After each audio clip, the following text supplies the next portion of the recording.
Oi pessoal, sejam bem-vindos a mais um episódio do JesusCast. E primeiro aqui eu vou apresentar quem está com a gente, né?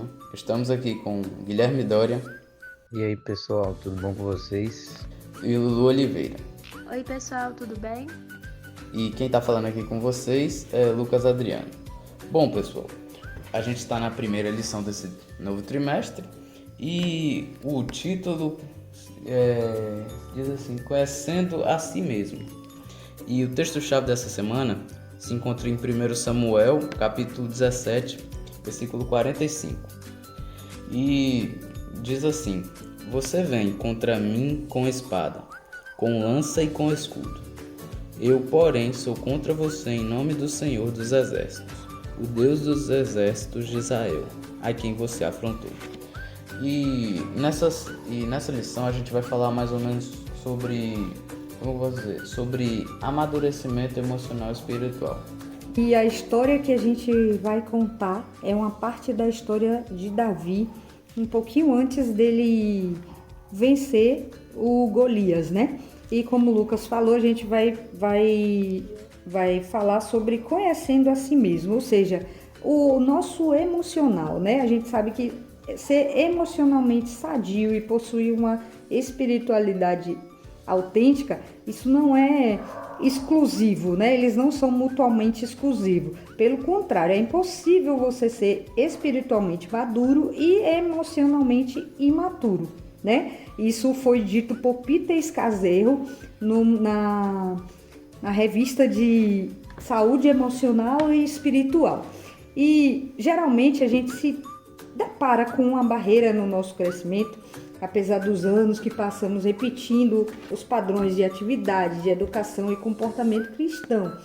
Essa barreira é resultado de hábitos emocionais profundamente enraizados no nosso passado. Ou seja, a gente vai repetindo o que as pessoas fazem que a gente nem fica ligado nisso. E essa barreira nos impede de ter uma experiência de vida madura e autêntica com Jesus. Poucos de nós dedicamos tempo para refletir sobre o profundo e sutil impacto das influências exteriores em nossas decisões, palavras e sentimentos. Sem estar cientes de quem somos e de que maneiras as circunstâncias nos afetam, nós somos incapazes de lidar com a exposição às pressões e forças que operam contra nós. E aí a gente acaba vivendo a vida de outras pessoas, as expectativas dos outros. Então, desenvolver um crescimento e uma espiritualidade autênticos requer planejamento. Se a gente não planeja, a gente corre o risco de acabar dizendo como certo membro da igreja: fui cristão por 20 anos, mas em vez de ser um cristão de 20 anos de idade, fui o cristão de 1 ano de idade por 20 anos. Teimei em repetir as mesmas coisas vez após outra, ou seja, ele não estava aprendendo nada. E a primeira pergunta que eu faço aí para vocês é: vocês se conhecem? Sabem lidar com as emoções de vocês ou vocês são instáveis e para cada situação vocês reagem de maneira diferente? Assim, eu diria que pelos que acontece comigo, pelas últimas situações que eu passei, eu diria que eu ajo de maneira estável. Estável. Estável. E como você consegue controlar e lidar com suas emoções? Bom, assim, através da Bíblia, que eu aprendi que nós devemos perdoar as pessoas, aí, tipo assim, sempre que alguém fica bravo, sempre que eu brigo com alguém ou coisa do tipo, eu já vou e peço desculpa pra pessoa, mesmo eu estando certo ou não. Certo. Então, você consegue lidar com as suas emoções. Eu quero ouvir Lulu e Guilherme também. Eu acho meio difícil, mas tento lidar com as minhas emoções.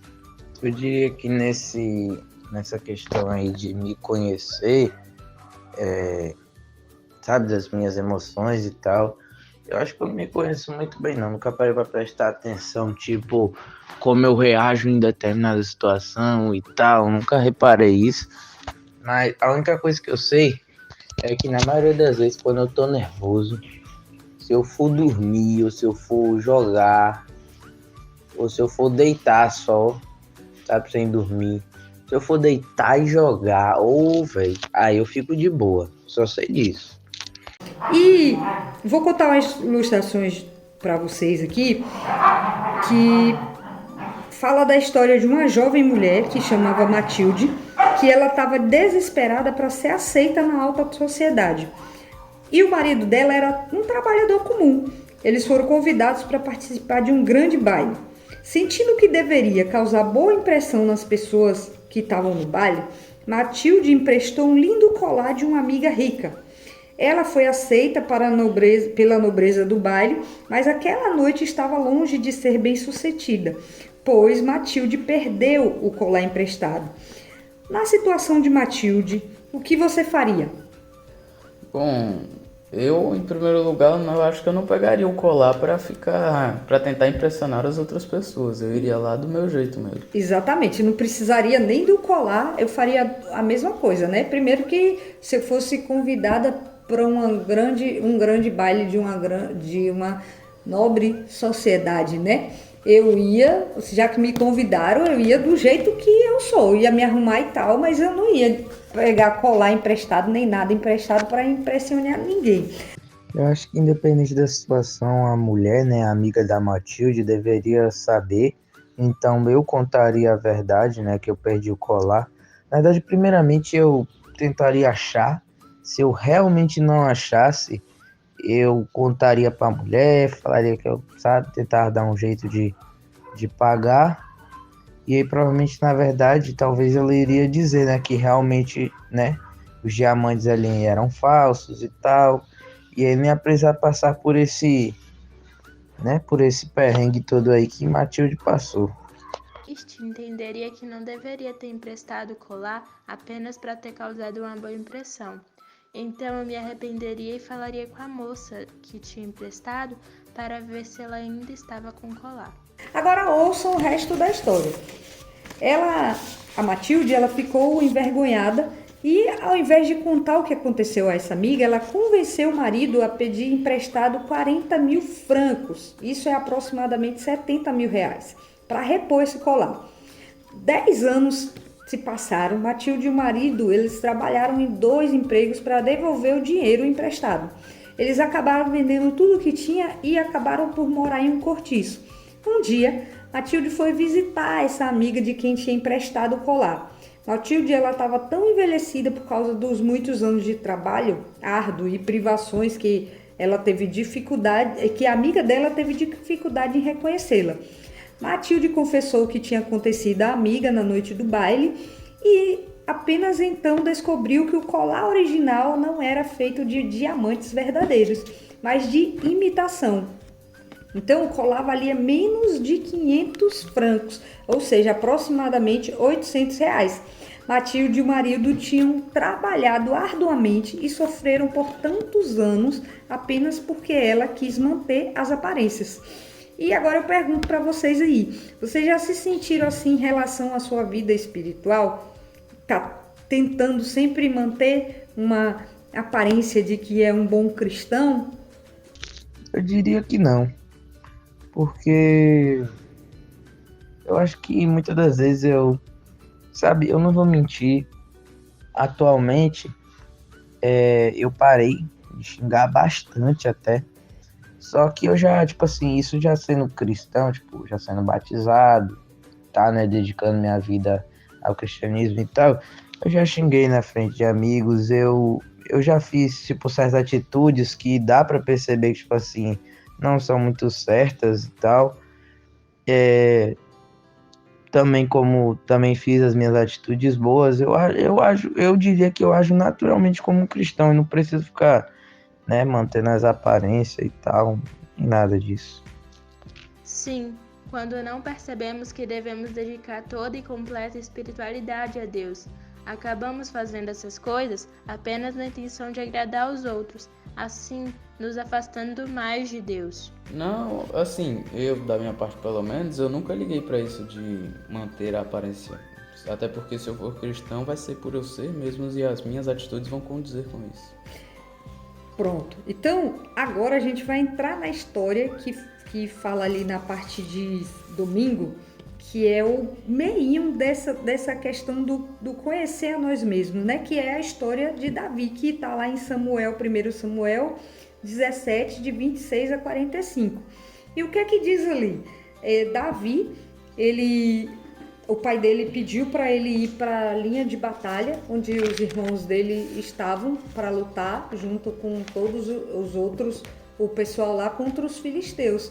E aí ele foi levar comida e chegando lá, ele perguntou, ele viu todo mundo lá se preparando para ir para a linha de frente da batalha, e ele perguntou ao pessoal o que estava acontecendo ali. O pessoal não deu muita ligança para ele, né? Porque ele era pequeno e tal. O irmão dele falou algumas coisas que para ele que não deveria, falou com grosseria, e Davi, na maior paciência do mundo, ele respondeu ali, e ele ficou sabendo, né? Ali ele estava na linha de batalha, ele continuou ali e ele viu o filisteu se aproximando, e ele falou que queria lutar contra esse filisteu, porque o pessoal, quando viu o tamanho do filisteu, o pessoal desistiu. E Davi falou, não, eu vou lutar. E aí os irmãos e o pessoal que estava lá, como é que você vai lutar? Você é um pastor de ovelha. E ele virou pro rei, ele chegou até o rei, ele virou pro rei e falou assim, eu já matei urso, eu já matei leão com a ajuda de Deus. Quem é esse filisteu para desafiar um filho de Deus e tal? E aí ele foi convencer o Saul, o rei, a levar ele para a linha de frente lá para tentar matar o filisteu. E aí tentaram botar uma armadura em Davi, que a armadura ele não conseguia nem andar. E ele pediu para tirar a armadura. E o pessoal, eu imagino a cara do pessoal falando assim, como é que ele vai sem armadura, olha o tamanho do cara e tal, todo fortão. E Davi falou, não, eu vou com Deus. E Davi tinha muita confiança que ele ia vencer, e ele falou isso, né? E no verso chave, ele justamente é a fala de Davi falando assim, né? Você vem contra mim com espada, lança e escudo, eu porém vou contra você em nome do Senhor dos Exércitos, o Deus dos exércitos de Israel, a quem você afrontou. Então, os filisteus, eles tinham afrontado o Deus do pessoal lá. Então, Davi, ele já ficou retado, assim, porque todo mundo estava fugindo e ele quis ir. O resto da história, vocês conhecem já, né? Que Davi venceu o gigante atirando uma pedra. Ele pegou as pedrinhas lá, as 5 pedrinhas, botou dentro do alforje dele, que era um saquinho, botou as pedras dentro do saquinho, e o filisteu afrontou ele também, falou, quem é você para lutar comigo e tal, e ele só deu uma pedrada no cara, o cara morreu, ele foi lá e decepou a cabeça do cara. E aí foi para Saul falou com ele e tal, e dali em diante ele ficou amigo muito do filho de Saul, que era o Jonatas. E aí eu vou perguntar assim para você, ó, Davi, ele foi alvo de crítica e zombaria de todo mundo quando ele decidiu lutar com Golias. Eu pergunto para vocês, quais as críticas e zombarias você já enfrentou ao compartilhar seus sonhos e suas esperanças com alguém? Vou pedir aí para Lu e Guilherme então responderem se eles já foram alvo de críticas e zombarias ao compartilhar, né, os sonhos ou esperanças que eles têm para alguém. Não me lembro de críticas e zombarias, mas se tivesse enfrentado, seguiria em frente no meu sonho, pedindo ajuda a Deus. Rapaz, quando eu falo de, tipo assim, atualmente o sonho que eu tenho, né, ver Jesus, morar no céu com Ele, né, meus amigos, minha família e tal. Para praticamente quase nenhum amigo eu já falei também esse tipo de sonho. Mas eu já tive outros sonhos antes desse, né? Que eu já sonhei até em... eu sonhava que, tipo assim, eu queria muito ter um Xbox quando eu era criança, né? Por exemplo. E aí, às vezes, quando eu falava para algum amigo ou coisa do tipo, alguns até falavam, né? Ô, mano, der certo, né? Depois a gente juntando dinheiro, quando a gente for maior, quem sabe nossos pais aí não compram pra gente também, né? E tal. Mas. E também acho que já chegaram até a rir, né? Quando eu falei isso. Mas fora isso, eu nunca recebi muita crítica, não, sobre os meus sonhos. É porque eu também não falo muito sobre isso com as pessoas, na verdade. Outra pergunta aqui. De que maneira Davi conseguiu permanecer firme contra as pressões poderosas que tentaram forçá-lo a ser alguém que ele não era? Tipo, tentaram botar a armadura, mesmo não cabendo nele, tentaram botar a armadura nele e ele recusou, né? Tentaram falar com ele, como é que você vai com essas pedras aí, se olha o tamanho do cara. Então essas coisas assim, né? De que maneira Davi conseguiu permanecer firme? Ele sempre olhou para Deus. Ele sabia que sem Deus não conseguiria, mas persistindo e confiando em Deus, ele venceria. Eu vejo que Davi, ele era alguém que era, né, muito fiel e muito temente a Deus. Com base nisso, ele conseguiu permanecer firme, né, mediante ali da graça de Deus e pela fé, né, que ele tinha em Cristo, e em meio dessa força aí, dessa graça aí que ele tinha recebido de Cristo, ele teve força suficiente, né, para não deixar que ninguém abalasse, né, a sua fé, mesmo criticando, né, zombando ou qualquer outra coisa do tipo. Bom, eu acho que ele conseguiu se manter firme porque ele tinha completa confiança em Deus e tinha certeza que ia vencer. No comentário adventista, né?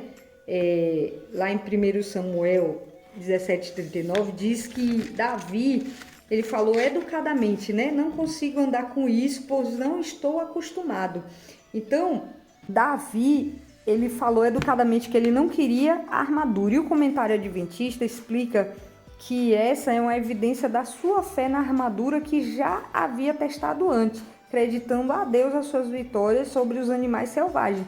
Ou seja, provavelmente ele matou o urso, ele matou o leão com as armas que ele já tinha. E ele sabia que ele ia vencer ali. Tanto que ele falou assim, quem é esse filisteu, né? Para poder afrontar o Deus ali, né? Sua fidelidade nas pequenas coisas, como apacentar as ovelhas do pai, ele foi preparado para tarefas maiores, no caso, enfrentar Golias, por exemplo. O procedimento que escolheu foi determinante por suas próprias convicções espirituais, em vez do julgamento não santificado dos outros a despeito da posição ocupada. Ou seja, falam lá, né, na história, você é um pastor de ovelhas, quer derrotar um filisteu. Então Davi não se deixou abalar nisso. Davi, ele teve 3 vitórias.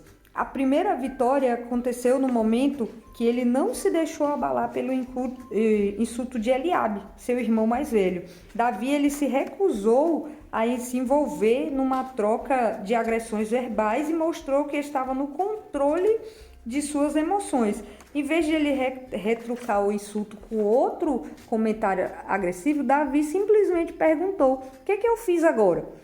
Aqui eu não posso nem mesmo conversar, isso é Davi dizendo lá no verso 29. Se não tivesse aprendido a ter paciência com as suas ovelhas, ele não teria sido capaz de demonstrar paciência com o irmão invejoso. E a pergunta 6 aí. Você é capaz de controlar suas emoções? Como você reagiria se você estivesse no lugar de Davi e ouvisse tudo o que Davi ouviu?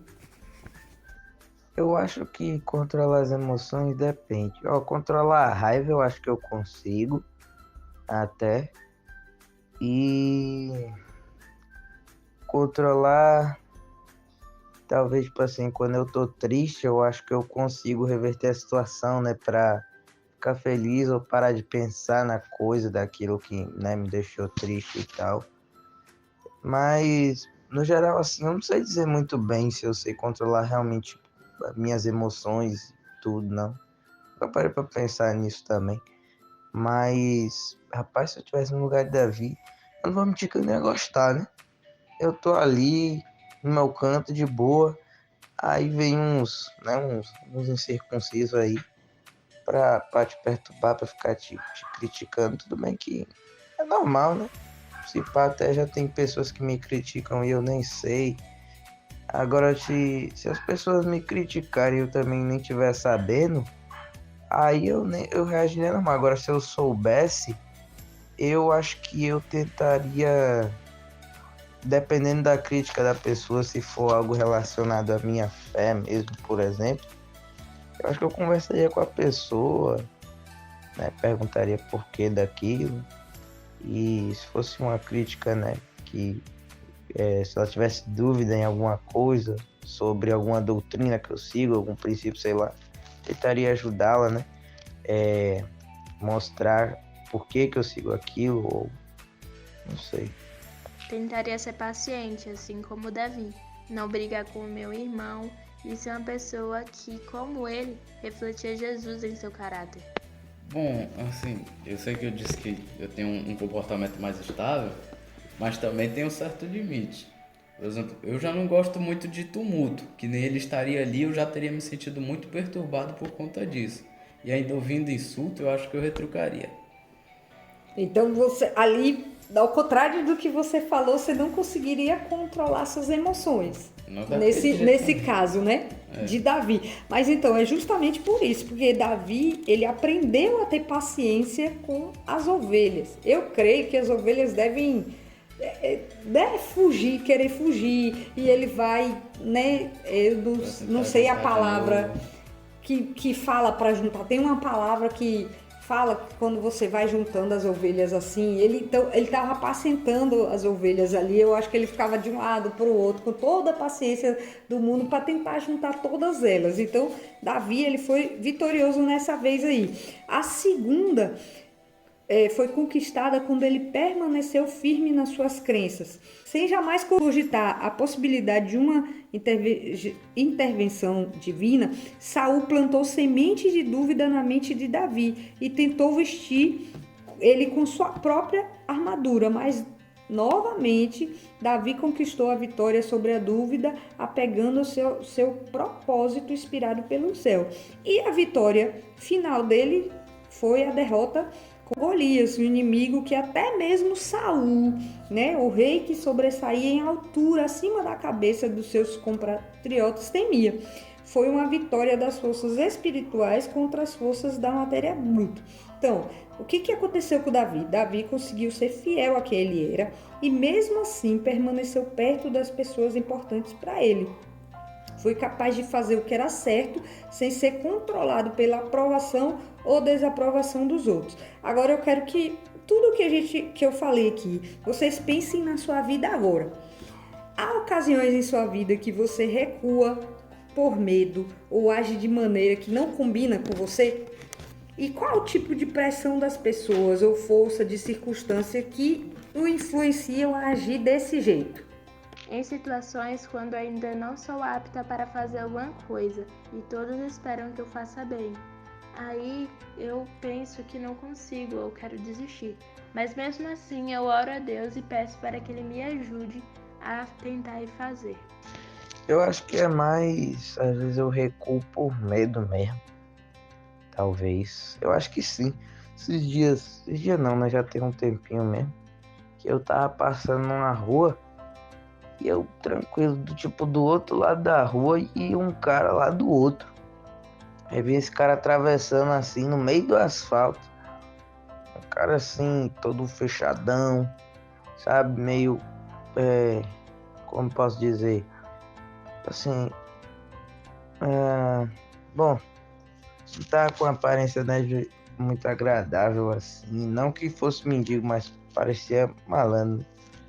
Aí, ver esse cara chegando perto de mim, ele chega aí, pivete. E aí teve uma hora que eu parei ainda, ele olhou bem pro bolso que tava no celular. Aí eu fiquei com medo dele me assaltar e foi lá e eu piquei o pé. E as circunstâncias que me levam a fazer esse tipo de coisa é porque,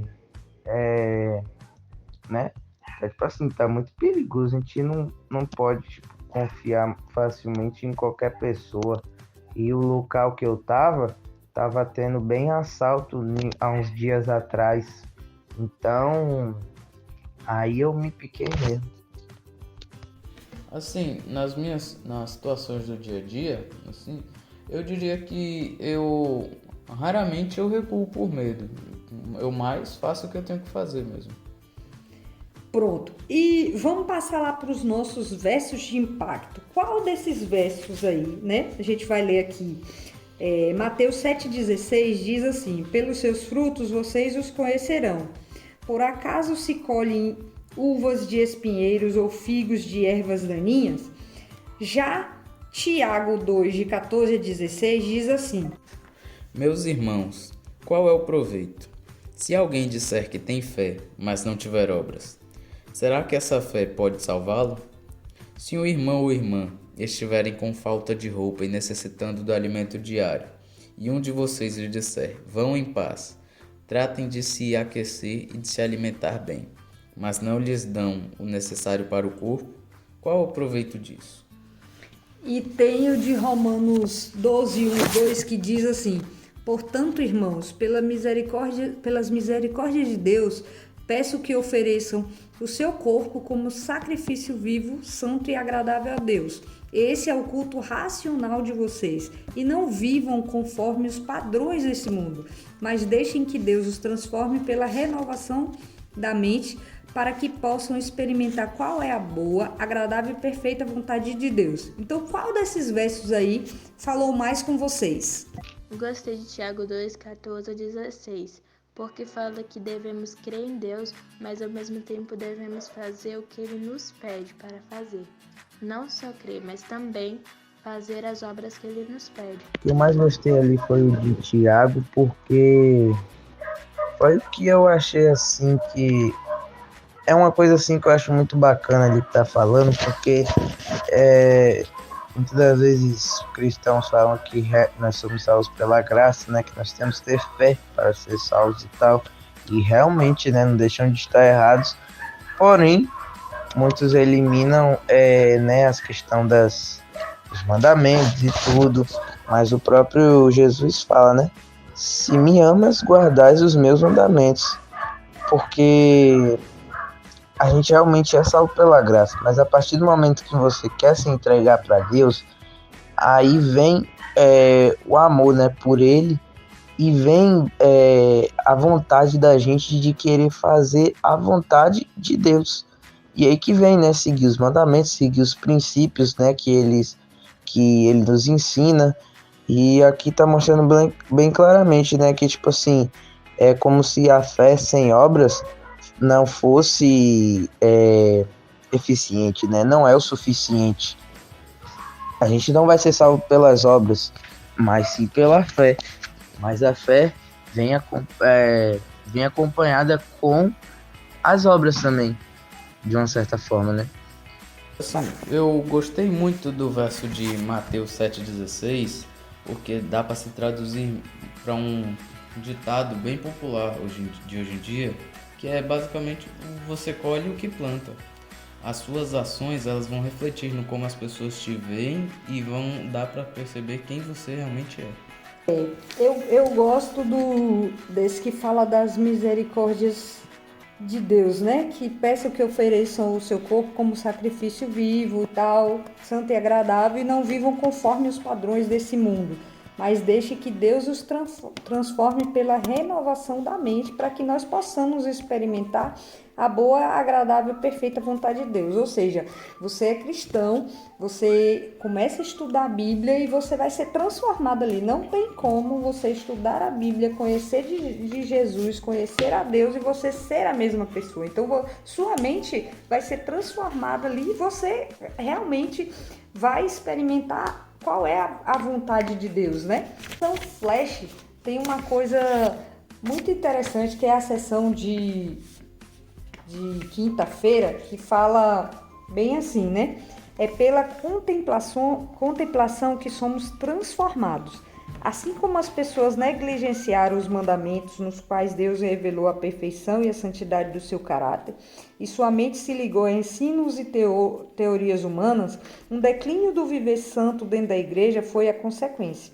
Somente quando a lei de Deus for restaurada, a sua posição de direito, um reavivamento de fé e espiritualidade autênticas poderá acontecer em meio ao seu professo povo. Está lá nos livros resgatados, página 243. Então, minha pergunta é: qual sentimento passa por sua cabeça quando você ouve a palavra reavivamento? O que é que ela significa para você?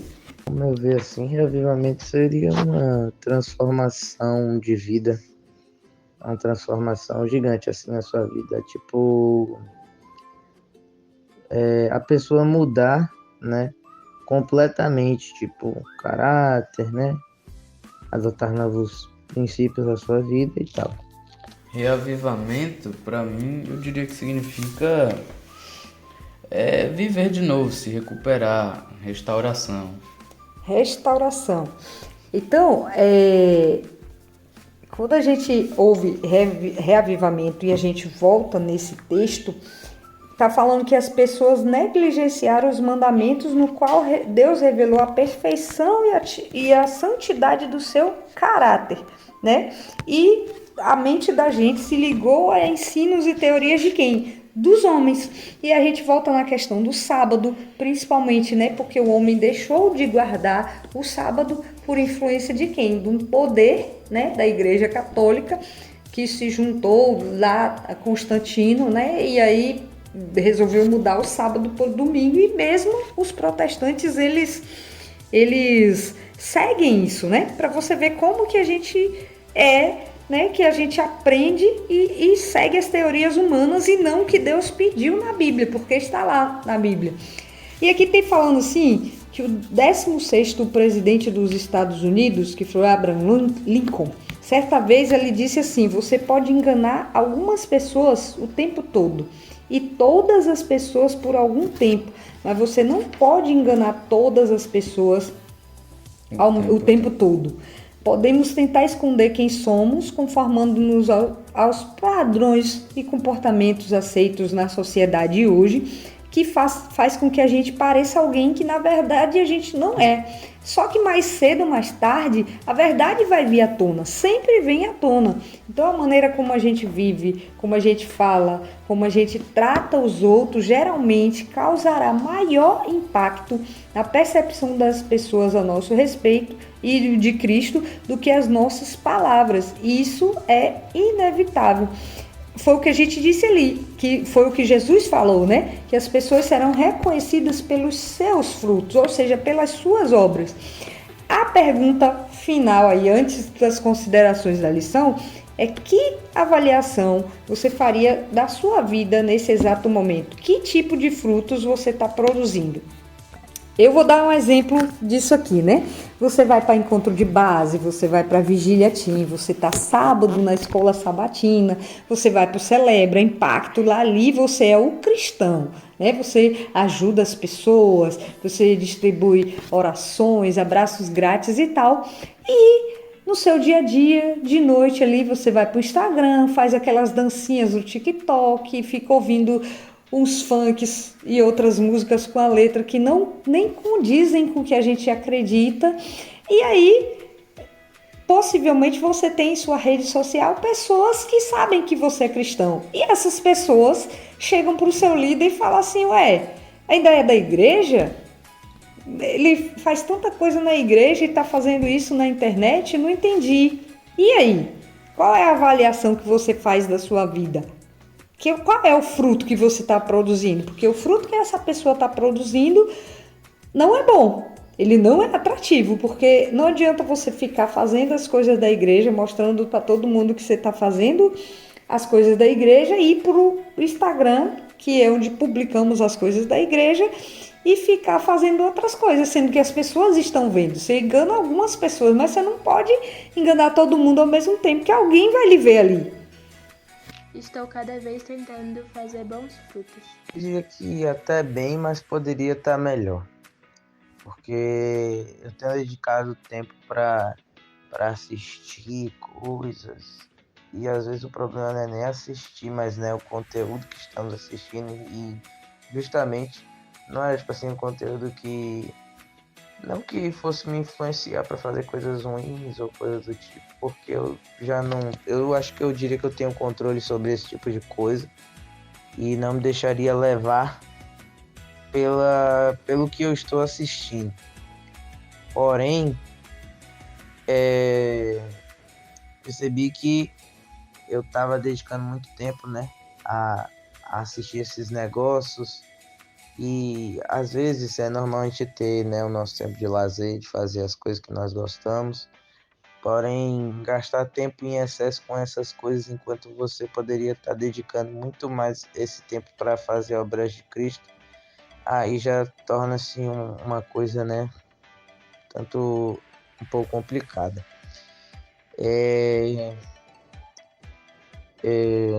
Mas sim, eu diria que eu estou bem, porém poderia estar me dedicando mais, mas estou me esforçando mais para dedicar mais meu tempo a Deus, tirar cada vez mais um tempo melhor entre eu e Ele na hora do meu estudo, da minha lição, da minha Bíblia, né, principalmente também, me esforçando mais também para pregar. E é isso. Diria que a minha vida tá gerando bons frutos, sim. Tanto que recentemente também eu ajudei o meu amigo e falei com ele sobre perdão depois de ele ter brigado, ter dado vacilo lá com a namorada dele. E é isso, acho que tá dando bons frutos a minha vida. E ele te ouviu? Sim. Então isso é bom também. Aqui a gente tem que lembrar que os seguidores de Jesus, eles devem se tornar semelhantes a Jesus. Então você se coloca no lugar de Jesus, o que você faria naquela situação? Nessa situação, você foi o ouvinte do seu amigo e depois você, conforme a Bíblia, você falou para ele sobre perdão e ele te ouviu. Então você ganhou a pessoa, né? Então aí vamos chegando ao final, eu queria saber de vocês o que te chamou mais atenção nessa lição, ou o que você aprendeu que foi novo para você, ou qual a reflexão que você faz sobre os ensinamentos dessa lição? O que eu aprendi aí foi que, tipo assim, independente do que estamos sentindo, tristeza, raiva ou qualquer outro tipo de coisa, que nós possamos, né, estar firmes, ligados a Deus, né? E que nós não desviemos a nossa fé. E eu também gostei do verso de impacto, né, lá de Tiago, né, porque fala que nós somos salvos pela graça, mas a fé sem obras também não é o suficiente, né, pelo que está escrito ali. E eu diria que foi só isso mesmo. Gostei muito da lição, porque fala que devemos lidar bem com as nossas emoções e diz também sobre reavivamento. Aí achei bem legal. Bom, eu achei dessa lição muito interessante porque ela nos mostra o quão é importante a gente conhecer a nós mesmos, saber como é que a gente age, para tentar até mesmo moldar o nosso caráter. E assim agradar a Deus, né? Sim. Então, galera, vocês que estão aí ouvindo, pensem aí, façam uma reflexão da vida de vocês. Lembrem da história de Davi. Davi não duvidou nenhum momento do poder de Deus na vida dele. Ele sabia que ele ia vencer o filisteu lá, né? O Golias. Quantas vezes a gente dá para trás, a gente não quer fazer as coisas por medo e a gente, com isso, a gente até duvida que Deus está com a gente, né? Porque se a gente é cristão, a gente sabe que Deus cuida de cada detalhe, a gente sabe que Deus permite as coisas, por que a gente tem que fugir de algumas situações, né? Se sentir acuado. Então, tenho certeza que vocês não são desse mundo, vocês não devem se moldar aos padrões desse mundo, e sim se moldar ao que Deus quer de você, porque aí você vai saber qual é a verdadeira vontade dele para a sua vida. Então, até mais, até o próximo podcast aí, espero que vocês tenham gostado.